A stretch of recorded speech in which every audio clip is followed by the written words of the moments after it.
صلی اللہ علیہ وسلم۔ ایک دن حضرت عمر بیٹھ کے رو رہے تھے تو کسی نے کہا حضرت رو کیوں رہے ہیں؟ فرمایا کہ میں اس لیے رو رہا ہوں کہ فلاں پل سے بکریاں گزری ہیں، تو پل کے اندر شکستگی تھی، ٹوٹا ہوا تھا پل درمیان میں کچھ، اس میں ایک بکری کی ٹانگ ٹوٹ گئی ہے، تو میں ڈرتا ہوں کہ میرا رب یہ نہ پوچھے کہ عمر تو نے پل صحیح تعمیر نہیں کروائے تھے کہ ایک بکری کی ٹانگ کیوں ٹوٹی ہے۔ یہ ہیں حضرت عمر رضی اللہ تعالی عنہ۔ اللہ اکبر۔ تو اللہ تعالیٰ جل شانہ نے حضرت سیدنا عمر بن خطاب رضی اللہ تعالیٰ عنہ سے جو کام لیا، مختصر دور خلافت کے اندر 10 سال 6 ماہ 4 دن آپ نے خلافت فرمائی ہے، لیکن کہاں سے چلے اور یہاں مکران تک، بلوچستان کا حصہ ہے، یہاں تک آپ کے سلطنت کی حدود وسیع ہوئی، ادھر آرمینیا تک جا پہنچے، حمص فتح کیا، قادسیہ، یرموک۔ آپ ذرا دیکھیے کہ کہاں تک آپ کی فوجوں کے گھوڑے دوڑتے رہے، اور اللہ تعالیٰ جل شانہ نے ان کو جو توانائی، عدل و انصاف کی قوت عطا فرمائی۔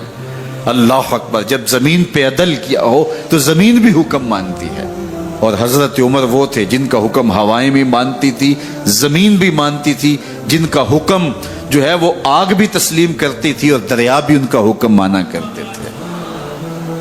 مصر کے اندر یہ رسمیں بد جاری تھی کہ سال کے بعد ایک دو شیزہ کو زیورات پہنا کے اچھے لباس میں ملبوس کر کے دریا کی بھینٹ چڑھایا جاتا، اس کی قربانی دی جاتی، اس کا خون بہتا تو دریا چلتا۔ جب مسلمانوں نے مصر فتح کیا تو گورنر نے لکھا کہ اسلام تو اس طرح کی رسوم کی اجازت نہیں دیتا، لیکن خشک سالی ہے، لوگوں کی فصلیں ویران پڑی ہیں، تو حضرت کیا کیا جائے؟ تو حضرت عمر رضی اللہ تعالیٰ عنہ کاغذ کے ٹکڑے پہ لکھتے ہیں بسم اللہ الرحمن الرحیم۔ مصر کے نیل کی جانب عمر کا خط لکھتے ہیں، اے نیل اگر تو اللہ کے حکم سے چلا کرتا ہے تو چل، ورنہ ہمیں تیرے چلنے کی کوئی حاجت نہیں۔ اور قاصد کو کہا یہ خط لے جاؤ اور جا کے دریائے نیل میں پھینک دو۔ قاصد جا کے خط دریائے نیل میں پھینک دیتا ہے، پانی آتا ہے، ایسا دریائے نیل چلا 14 صدیاں ہوئی ہیں آج تک کبھی بند ہی نہیں ہوا ہے۔ دریا حکم مانتے ہیں، آگ نکلتی ہے۔ لوگ حضرت عمر رضی اللہ تعالی عنہ کے پاس آئے، حضرت لاوا پھوٹا ہے، آگ نکل رہی ہے اور مدینے کی طرف بڑھ رہی ہے، اب کیا کیا جائے؟ فائر بریگیڈ تو زمانے میں تھی نہیں۔ عمر نے اپنی قمیض اتاری، جس قمیض پہ 17 پیوند لگے ہوئے تھے چمڑے کے، کہا یہ قمیض لے جاؤ، جدھر آگ بڑھ رہی ہے آگے ڈھالنا، آگ پیچھے بھاگ جائے گی۔ زلزلہ آتا ہے تو زمین پہ دھرا مارتے ہیں، زمین رک جا، کیا عمر نے تیری چھاتی پہ عدل نہیں کیا ہے؟ تو یہ عمر ہیں رضی اللہ تعالی عنہ کہ جن کے انصاف کی وجہ سے، جن کے عدل کی وجہ سے اللہ تعالیٰ کی رحمات اور اس کی برکات کا نزول ہوتا تھا، اور اللہ تعالیٰ نے مسلمانوں کو وہ آبرومند حکومت دی۔ کائنات کی تاریخ کے اندر ایسی حکومت آپ نے نہیں دیکھی ہوگی جو حضرت عمر نے حکومت کی ہے۔ اللہ اکبر۔ فرمایا فرات کے کنارے پہ ایک کتا بھی پیاسا مر گیا تو اس کا حساب بھی عمر سے ہوگا۔ باہر سے سفیر آتا ہے اور آ کے پوچھتا ہے کہ میں امیر المومنین کے، مسلمانوں کے حکمران کے محل میں جانا ہے، تو مسکرا کے کہتے ہیں ہمارے امیر کا تو کوئی محل نہیں ہے۔ کہا کہاں ہے تمہارا امیر؟ کہا مسجد نبوی میں ہوگا یا بیت المال کی اونٹوں کی دیکھ بھال میں لگا ہوگا۔ وہ جب گئے تو مسجد میں نہیں ہے، اللہ اکبر، وہاں گئے تو وہاں بھی نہیں ہے۔ پھر کیا دیکھتے ہیں کہ عمر رضی اللہ تعالی عنہ جنت البقیع کے پاس ایک درخت کے نیچے اینٹ کا سرانہ رکھ کے سوئے ہوئے ہیں۔ تو اس نے کہا عمر تو نے عدل کیا ہے، تجھے کچی اینٹ پہ بھی نیند آ گئی۔ ہمارے حکمرانوں نے انصاف نہیں کیا اور وہ بند اور محفوظ کمروں کے اندر بھی سکون اور چین کی نیند نہیں سو سکتے۔ حضرت سیدنا عمر رضی اللہ تعالیٰ عنہ نے اس طرح ان امور سلطنت نبھائے۔ آپ دن کو لوگوں کی دیکھ بھالی کرتے، لوگوں کی ضروریات سنتے سمجھتے، اور جب رات پڑتی لوگ سو جاتے، عمر مدینے کی گلیوں میں پہرا دیتے۔ کائنات نے کوئی ایسا بھی حکمران دیکھا ہوگا؟ اللہ اکبر۔ وہ مجاہد جو مختلف محاذات پہ گئے ہوئے ہوتے، ان کے گھروں کی دیکھ بھالی کرتے، ان کی ضروریات کا خیال رکھتے، ان کی آبرو کا پہرا دیتے۔ راتوں کی تنہائیوں کے اندر حضرت عمر اٹھتے اور جا کے گشت کرتے، چکر لگاتے، دیکھتے کوئی آنکھ پر نم نہ ہو، مفلسی کا کسی گھر میں ماتم نہ ہو۔ حضرت عمر رضی اللہ تعالیٰ عنہ جب ایمان لائے تو آپ نے ایک ایک کافر کے گھر کے دروازے پہ کھڑے ہو کے کہا کہ تم کمزوروں کو مارتے تھے، میں تمہیں بتانے آیا ہوں میں محمد عربی کا نوکر بن گیا ہوں۔ بلکہ آپ نے اعلان کیا جس نے اپنی بیوی کو، بیوہ اور بچوں کو یتیم کروانا ہو اور اپنے ماں باپ کی کمر کو جھکانا ہو وہ عمر کے مقابلے میں آئے۔ اللہ اکبر۔ زنیرہ نامی ایک خاتون تھی، بہت کمزور، راوی کہتا ہے کہ اس کی ہڈیوں میں گودا نہیں تھا، عشق رسول تھا، اور اس کا ظالم آقا اس کو مارتا ہے، اور جب مار مار کے تھک جاتا ہے ادھر سے عمر آ رہے ہیں، یہ اسلام لانے کے پہلے کی کہانی ہے، تو ادھر سے عمر آ رہے ہیں، تو اس نے کہا عمر تم جوان آدمی ہو تو یہ چھوڑتی نہیں ہے اپنے نبی کا نام، ذرا تم آؤ۔ تو عمر کوڑا پکڑ لیتے ہیں، اسے مارتے ہیں، مارتے مارتے تھک جاتے ہیں تو پانی پینے لگتے ہیں، تو کہتے ہیں مجھے تیرے پہ ترس نہیں آیا لیکن میں ذرا پانی پینے لگا ہوں، اور پھر گلے کے اندر ڈال کر کے کوڑا اور اس کی رسی کو بل دیتے ہیں اور اس کی آنکھیں باہر نکل آتی ہیں، اور کہتے ہیں بلا اپنے نبی کو جو تیری آنکھوں کی بینائی واپس کرے۔ اللہ اکبر۔ تو اس نے آسمان کی طرف منہ کر کے کہا مالک میں کبھی بھی آنکھوں کی بینائی نہ مانگتی، لیکن اب تیرے نبی کی عزت کا سوال ہے، آنکھوں کی بینائی واپس ہو جاتی ہے۔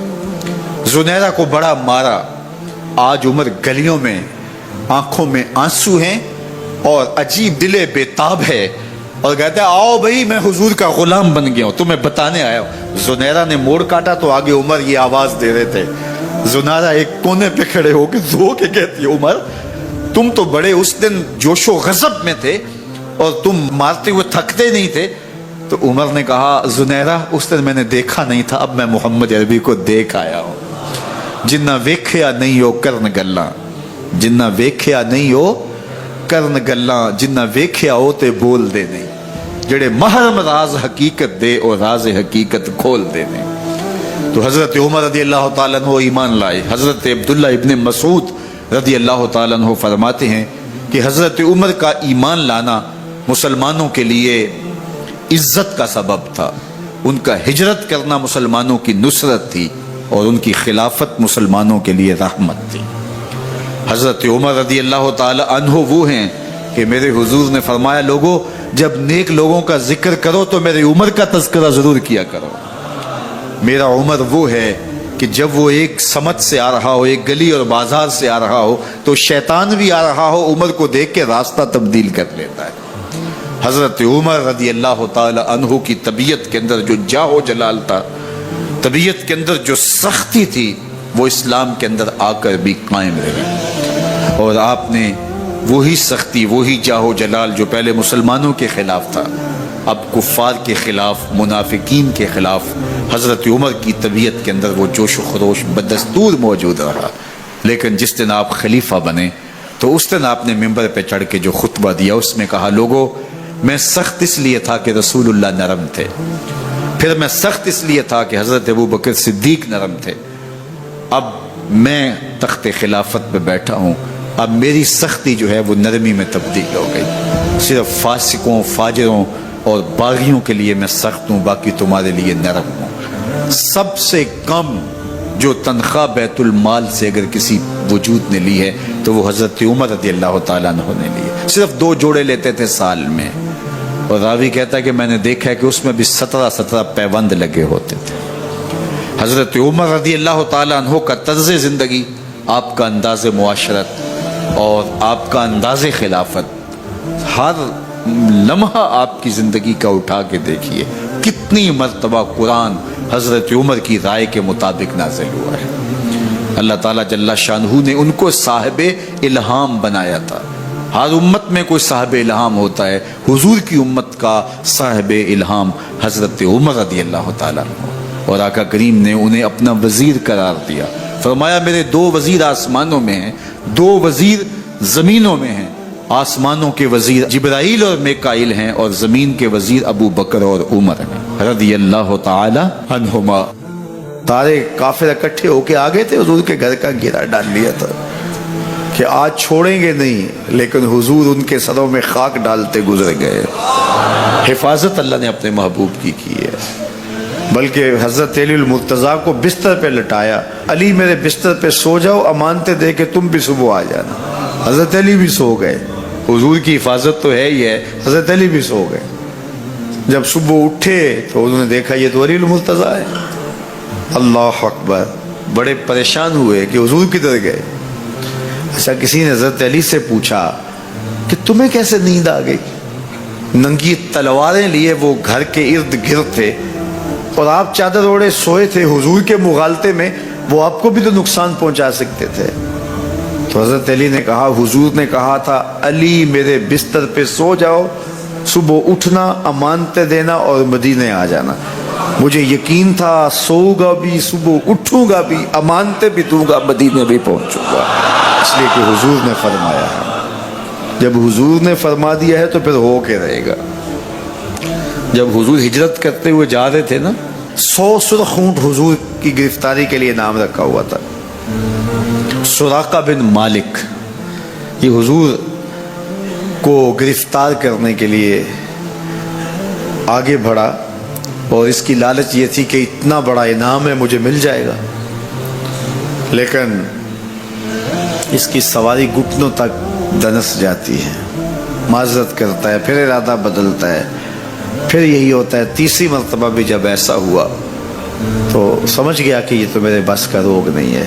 اب اسے پریشانی ہوئی کہ جو آج اس حالت کے اندر بھی اللہ کی اتنی تائید کے سائے تلے ہیں، تو کل جب یہ دوبارہ پلٹیں گے اور مکہ ان کے قبضے میں ہوگا تو پھر میرے ساتھ نہ جانے کیا سلوک ہوگا۔ تو کہا کہ حضور مجھے امان لکھ دیجئے۔ تو حضور نے کیا فرمایا؟ سراقہ تو مجھے گرفتار کرنا چاہ رہا ہے، میں تیرے ہاتھ میں کسرا کے کنگن دیکھ رہا، میں تیرے ہاتھ میں کسرا کے، اس وقت کی سپر طاقت تھی کسرا، تو فرمایا میں تیرے ہاتھوں میں کسرا کے کنگن دیکھ رہا۔ تو حضور سے انہوں نے باقاعدہ امان لکھوا لی۔ اللہ اکبر۔ حضرت عمر کا زمانہ ہے، ایک جنگ میں حضرت سراقہ بن مالک بھی تھے، تو کافر قلعہ بند ہو گئے، اور یہ جب ان کے اوپر حملہ آور ہوتے ہیں تو وہ اندر سے پتھر پھینکتے ہیں، فصیل عبور نہیں کی جاتی۔ تو سراقہ بن مالک کہنے لگے کہ مجھے آپ منجنیق میں ڈال کر کے ان کے قلعے کے اندر پھینک دو اور میں اندر سے جا کے دروازہ کھول دوں گا، تو پھر تم آ جانا۔ تو لوگوں نے کہا سراقہ کیا بول رہے ہو؟ وہ بڑی غلیل کی طرح منجنیق ہوتی ہے، کہا اس میں ڈال کے تجھے پھینکیں گے، جب تو گرے گا تیری ہڈیاں باقی نہیں بچیں گی، پھر وہ تلواریں لیے کھڑے ہیں تجھے زندہ چھوڑیں گے۔ تو حضرت سراقہ نے کہا مجھے کچھ نہیں ہوگا، اس لیے کہ حضور نے کہا تھا تیرے ہاتھوں میں کسرا کے کنگن دیکھ رہا ہوں، ابھی تک کنگن نہیں آئے، جب تک کنگن نہیں آتے موت آ ہی نہیں سکتی ہے۔ یہ یقین تھا ان کا، یہ اذعان تھا ان کا۔ تو حضور کی حفاظت اللہ نے اپنے ذمہ کرم پہ لی ہے۔ سوال یہ ہے کہ باقی بھی اللہ کے سچے نبی ہیں، ان کی حفاظت اللہ نے اپنے ذمہ کرم پہ کیوں نہیں لی، اور حضور کی حفاظت اپنے ذمہ کرم پہ کیوں لی؟ باقی بھی کتابیں اللہ کی سچی منزل من اللہ کتابیں ہیں، ان میں تحریف راپ آ گئی، لیکن قرآن مجید کی حفاظت اللہ نے اپنے ذمہ کرم پہ لی۔ کیوں؟ تو اس کا جواب یہ ہے کہ اگر کوئی نبی شہید ہو جاتا ہے تو نیا نبی آنے والا ہے، اس کی جگہ کو پر کر دے گا۔ اگر کسی کتاب میں تحریف راپ آ جاتی ہے تو کوئی بات نہیں، نئی کتاب نازل ہونے والی ہے۔ حضور کی حفاظت اس لیے کی کہ اگر حضور بھی شہید کر دیے جاتے ہیں تو پھر حضور کے بعد تو کوئی نبی آنے والا نہیں ہے، اور کتاب اللہ کے اندر اگر تحریف کر دی جاتی ہے فَبِأَيِّ حَدِيثٍ بَعْدَهُ يُؤْمِنُونَ، تو قرآن کے بعد تو کوئی اور نسخہ نور نازل ہی نہیں ہونے والا، تو لوگ ہدایت، روشنی اور اجالا کہاں سے لیں گے؟ اس لیے اس کتاب کو بھی باقی رکھا گیا اور مصطفیٰ کی بھی حفاظت فرمائی گئی۔ حضور کے آنے کے بعد اتمام دین ہو گیا۔ انا خاتم النبیین لا نبی بعدی، میں آخری نبی ہوں، میرے بعد کوئی نبی نہیں ہوگا۔ اور میں نے عرض کیا 100 آیات قرآنیہ، 210 احادیث اور صحابہ، تابعین، ائمہ اور بزرگوں کے ہزارہ اقوال اس پہ موجود ہیں۔ حضرت عبداللہ بن شداد کہتے ہیں کہ میں حضور علیہ الصلوۃ والسلام کے پیچھے نماز میں تھا، سجدہ اتنا طویل ہو گیا کہ ہمیں لگا کہ امر الہی آ گیا ہے، اللہ کا حکم آ گیا ہے، اور حکم الہی کی وجہ سے حضور کا وصال ہو گیا ہے، یا پھر یوں ہوا ہے کہ کوئی وحی کا نزول ہو رہا ہے۔ کہتے ہیں میں نے تھوڑا سا سر اٹھا کے دیکھا تو کیا منظر دیکھتا ہوں کہ حسین ابن علی حضور کی پشت پہ بیٹھے اور میرے آقا سجدے کو طول دے رہے ہیں۔ خیر سلام پھرا تو میں نے تو یہ منظر دیکھ لیا تھا، باقی لوگ انہوں نے حضور کی خدمت میں عرض کی ہمارے ماں باپ آپ پہ قربان ہوں حضور، ہمیں یہ لگا کہ جیسے آپ پر امر الہی آ گیا ہے یا پھر آپ پر وحی کا نزول ہو رہا ہے۔ تو آقا کریم نے ارشاد فرمایا کہ میری پشت پہ میرا شہزادہ بیٹھا تھا۔ اللہ اکبر، حضور حسین ابن علی کے لیے سجدے کو طول دے رہے ہیں۔ آج اگر سجدے کو طول دیا ہے تو کل ایک لمبا سجدہ پھر حسین نے بھی کیا اور اس سجدے کی لاج نبھائی۔ آپ جانتے ہیں جب حضرت امام حسین کا سر انور دست قاتل نے کاٹا تو اس وقت سر کہاں تھا؟ سجدے میں جھکا ہوا تھا۔ اللہ اکبر، سجدے میں سر انور تن نور سے جدا کیا گیا۔ اللہ اکبر۔ حضرت نبی رحمت عرفات کے میدان میں کھڑے ہیں تو کسی نے آ کے کہا اے اللہ کے محبوب، فلاں شخص، فلاں آدمی لبیک لبیک پکارتا ہوا حج کرنے آ رہا تھا، اونٹ سے گرا ہے، گردن کی ہڈی ٹوٹ گئی، موت واقع ہو گئی ہے، کیا حکم ہے؟ فرمایا اسے احرام میں ہی کفن دیا جائے، جنازہ پڑھو اور اس کی تدفین کر دو۔ اور پھر ارشاد فرمایا کل قیامت کے دن جب قبر سے اٹھایا جائے گا ملبین، اس کے لبوں پہ لبیک اللہم لبیک کی صدائیں ہوں گی، یہ تلبیہ پڑھتا ہوا اٹھے گا، کیونکہ جس حالت میں موت آتی ہے اسی حالت کے اندر وہ اٹھایا جاتا ہے۔ تو یہ حضور کا فرمان سامنے رکھنے کے بعد ذرا میرے جملوں کی طرف غور کیجئے۔ حسین ابن علی کا سر قاتل نے اس وقت کاٹا جب سجدے میں جھکا تھا، اور قبروں سے اٹھائے جائیں گے لیکن حسین ابن علی کا سر سجدے سے اٹھایا جائے گا۔ تو حسین تو آج بھی سجدے میں ہے، اتنا طویل سجدہ کسی نے نہیں کیا جو حسین ابن علی نے کیا۔ سر سجدے میں جھکا کے کہہ رہے ہیں مالک حسین کی قربانیاں قبول کر لے۔ آپ کو وہ منظر بھی یاد ہوگا جب فرشتوں نے کہا تھا مالک حضرت انسان کو اپنا خلیفہ بنا رہے، تیری تسبیح تو ہم بولتے ہیں، سجدے تو ہم کرتے ہیں، قیام و رکوع تو ہم کرتے ہیں، اور یہ انسان تو دھینگا مشتی شر اور فساد کرے گا، تو حضرت انسان کو اپنا نائب بنا رہا ہے۔ جواب آیا تھا انی عالم ما لا تعلمون، فرشتوں جو میں جانتا ہوں وہ تم نہیں جانتے، تمہاری نظر عناصر اربعہ پہ ہے اور اس کا جو نتیجہ نکلنے والا ہے تم اس پہ نگاہیں جمائے ہوئے ہو۔ آگ، ہوا، مٹی، پانی، ان چاروں کا مجموعہ فساد نہیں کرے گا تو اور کیا ہوگا، شر نہیں کرے گا تو اور کیا ہوگا، لیکن تمہیں یہ نہیں پتا کہ اگر اس عناصر اربعہ میں محمد عربی کا لعاب مل جائے تو پھر حسین بنتا ہے، اور تم کہتے ہیں سجدے ہم کریں گے، رکوع ہم کریں گے۔ کربلا کے دن رب نے فرشتوں سے کہا ہوگا ذرا جھانک کر کے حسین کے سجدے کی باقی ادا کو تو دیکھو، اور لاؤ سارے سجدے اور حسین ابن علی کے سجدے کو دیکھو۔ سرخروئی کی وہ انوکھی اور البیلی داستان رقم کر کے دنیا والوں کو بتایا کہ سجدے کے یہ بھی انداز ہوتے ہیں، سجدے کا یہ بھی رنگ ہوتا ہے۔ اس پیاسے پر علی شیر خدا کو ناز ہے، اس نواسے پر محمد مصطفیٰ کو ناز ہے، اوروں نے بھی سجدے کیے پر اس کا عجب انداز ہے، اس نے وہ سجدہ کیا جس پر خدا کو ناز۔ یزید کا صرف یہی بد کرداری کا مرحلہ نہیں تھا، اس کربلا کے صحرا کے اندر یزید نے جس طرح امام حسین رضی اللہ تعالیٰ عنہ کو شہید کیا اور حضرت امام حسین کے خاندان کو شہید کیا، جب مدینہ المنورہ پر یزید نے مسلم بن عقبہ کو مقرر کیا، جس کو بزرگوں نے مصرف بن عقبہ کہا ہے، تو اس کو کہا 3 دن تک مدینے کا حرم تمہارے لیے حلال ہوگا، جو چاہو تم کرنا، اور شامی فوجوں کو اجازت ہوگی۔ تو وہاں بھی انہوں نے 10,000 تابعین اور 700 صحابہ کو شہید کیا۔ حضرت ابو سعید خدری رضی اللہ تعالیٰ عنہ گھر سے باہر نکلے، کافی بوڑھے ہو چکے تھے، تو انہوں نے حضرت ابو سعید خدری کو پکڑ لیا، کہا تم کون ہو؟ کہا مجھے ابو سعید خدری کہتے ہیں۔ تو کہا ہاں تمہارا نام سنا ہے، اور داڑھی سے پکڑ کے کھینچا اور کہا کہ ہے تمہارے پاس جو ہمیں دو؟ تو کہا کہ میرے پاس تو کچھ بھی نہیں، میں تو فقیر آدمی ہوں۔ تو ان کے گھر ان کو لے گئے، تو 2 کبوتر رکھے تھے حضرت ابو سعید خدری نے، تو وہ کبوتر لوٹ کے لے گئے۔ تو ایک خاتون کے ابھی بچہ پیدا ہوا تھا، اور قابلہ نے، دائیا نے وہ بچہ ماں کی چھاتی پہ لٹایا، اور وہ ماں کا پہلا دودھ پی رہا تھا۔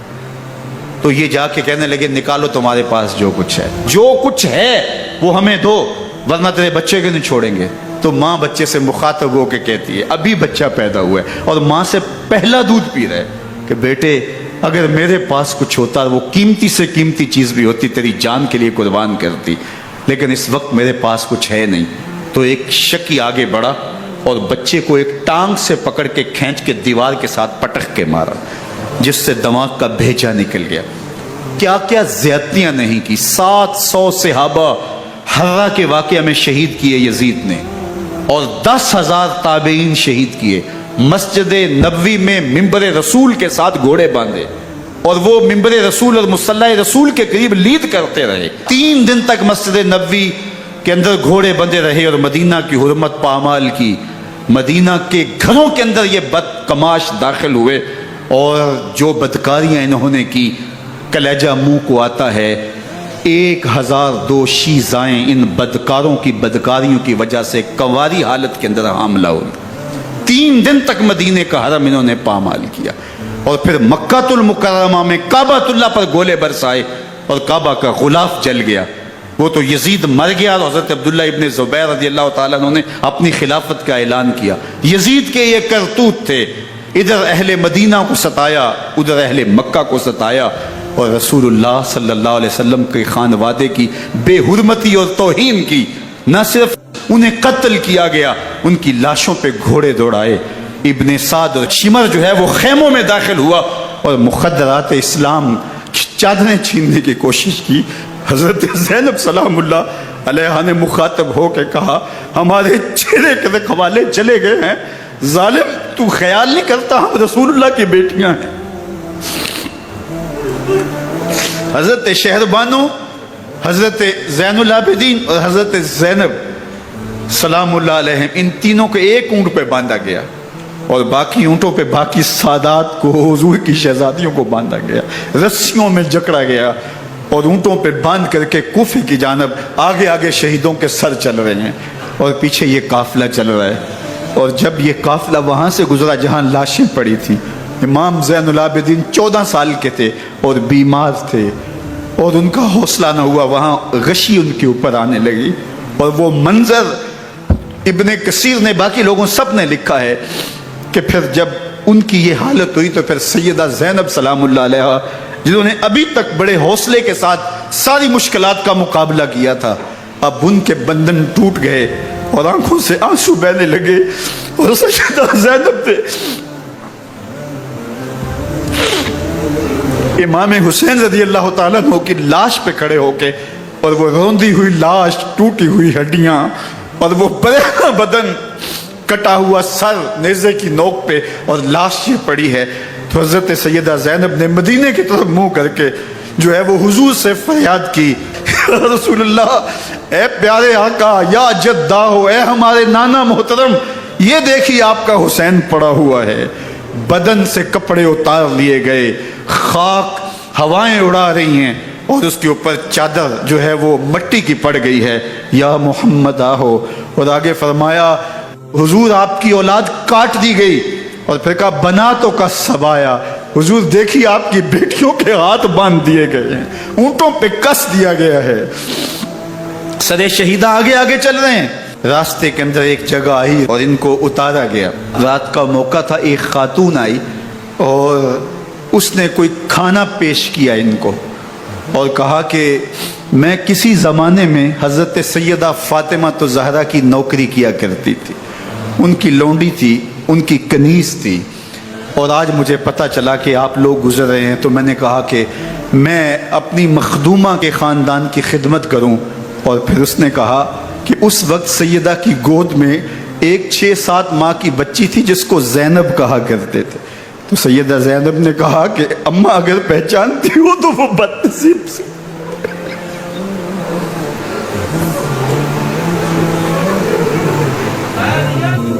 حضرت امام حسین شہید کر دیے گئے، ان کا خاندان شہید کر دیا گیا۔ صرف 14 سال کے امام زین العابدین رضی اللہ تعالی عنہ اس حادثے میں، اس واقعہ میں جو ہے وہ بچے، اور سب سے زیادہ دکھ اپنی آنکھوں سے انہوں نے دیکھے۔ کربلا کا منظر بھی دیکھا، کوفے کا دارالعمارہ بھی دیکھا، اور دمشق کا دربار یزید بھی دیکھا، اور پھر یہاں سے مدینے پہنچ کر اہل مدینہ سے جو سامنا ہوا امام زین العابدین نے وہ لمحے بھی دیکھے۔ کہتے ہیں اس واقعہ کربلا کے بعد حضرت امام زین العابدین کبھی ہنسے نہیں تھے۔ جب بھی پانی پینے لگتے تو رو پڑتے، انہیں شاید سکینہ کی پیاس یاد آ جاتی تھی۔ امام زین العابدین کا رنگ زرد ہو جاتا جب کربلا کی یاد آتی، اور بسا اوقات شہر سے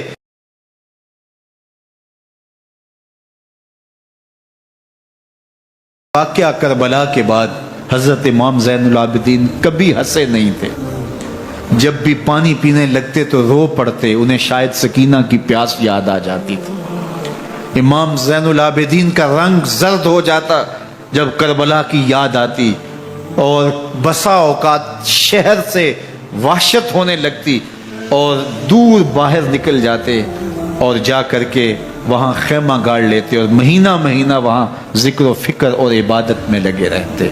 امام زین العابدین کے ہاتھوں میں ہتھ کڑیاں، پاؤں میں زنجیریں، اور اونٹ پہ باندھ کر کے جب حضرت امام زین العابدین کو شہیدوں کی لاشوں کے قریب سے گزارا گیا تو غشی پہ غشی طاری ہو رہی تھی امام زین العابدین پہ، اور وہ گھڑیاں بھی امام زین العابدین پر کتنی دردناک تھیں کہ جب شہزادیاں اونٹوں کے ساتھ باندھی گئی تھی اور امام زین العابدین اپنے بابا کا سر اپنے سامنے چلتا ہوا دیکھتے تھے، اور یہ دردناک لمحے کہ جب رات کی گھڑی آئی تو زینب سلام اللہ علیہ نے دیکھا کہ زین العابدین کے آنسو نہیں تھمتے اور ان کو غشی پہ غشی آتی ہے، تو وہ آگے بڑھ کے ان کو اپنی آغوش میں سمیٹتی ہیں اور کہا زین العابدین کیا ہوا؟ کہا کہ پھپھو جان اگر ہو سکے تو بابا کا سر کچھ دیر کے لیے میری گود میں نہیں آ سکتا ہے۔ وہ وقت بھی امام زین العابدین پہ آتا جب زخم اور درد اور دکھ حد سے تجاوز کرتے ہیں تو زین العابدین مدینہ کی طرف منہ کر لیتے ہیں اور حضور کی بارگاہ میں ہوا کے ہاتھوں پیغام بھیجتے ہیں، ان نلت یا ریح الصبا یوما الی ارض الحرم بلغ سلامی روزتن فیہا النبی المحترم یا رحمتا للعالمین ادرک لزین العابدی محبوس عید الظالمی فی الموکب والمزدحم۔ امام زین العابدین نے یہ سارا دردناک منظر اپنی آنکھوں سے دیکھا اور یہ سارے دکھ سہے۔ امام زہری کہتے ہیں کہ ولید کے زمانے میں دوبارہ امام زین العابدین کو پکڑ لیا گیا اور ان کے ہاتھوں میں دوبارہ ہتھ کڑیاں اور پاؤں میں بیڑیاں ڈال دی گئیں۔ میں ملنے گیا تو جو ہی امام کے ہاتھوں میں ہتھ کڑیاں دیکھی تو میرا دل ڈولنے لگا اور میری آواز گلے میں دب گئی اور آنسو تھے کہ تھمتے نہیں تھے۔ تو امام زین العابدین نے مجھے دیکھا تو مجھے تسلی دیتے ہوئے کہا زہری کیا ہوا تمہیں؟ تو میں نے کہا حضرت کربلا میں تھوڑے دکھ دیکھے تھے اور اب یہ حالت مجھ سے دیکھی نہیں جا رہی۔ تو امام زین العابدین نے ان زنجیروں کو اور ان ہتھ کڑیوں کو جن سے آپ جکڑے گئے تھے جھٹکا دیا، لوہے کی زنجیریں ٹوٹ گئیں۔ کہا زہری ہم اللہ کی تقدیر پہ راضی ہے ورنہ یہ زنجیریں کیا ہوتی ہیں۔ صلی اللہ علیہ وسلم.